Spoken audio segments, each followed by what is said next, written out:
En Afrique, la politique ressemble plus ou moins à une entreprise syndicale dont l'essence même résulte dans la recherche d'un certain nombre des intérêts mesquins qui vont le plus souvent à l'encontre des intérêts moraux et matériels de l'État. Et tout comme Robert Mugabe, je pense que derrière un chef d'État corrompu, il y a sûrement un peuple très fatigué.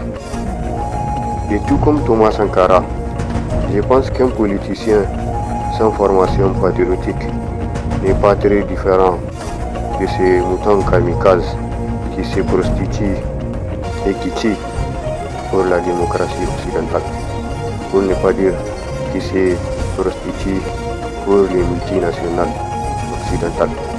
Et tout comme le professeur agrégé Franklin Nyamsi, je considère que la Confédération des États-Unis du Sahel est une forteresse protectrice de toute l'Afrique noire.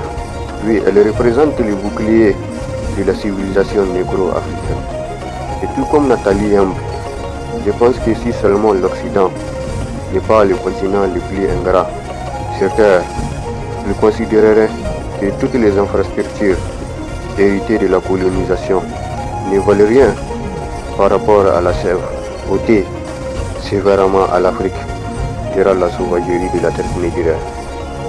Même si le réveil du Liptako est la conséquence d'un impérialisme impitoyable dans une terre qui fut jadis meurtrie par la cruauté de la civilisation occidentale. Même si la politique de la privatisation du secteur public a été l'une des premières causes du déclin et de la débauche du FMI et de la Banque mondiale. Et tout comme les Liptako, l'Afrique n'est pas très différente d'une projection volcanique qui est calme en apparence avant de démolir tous ces loups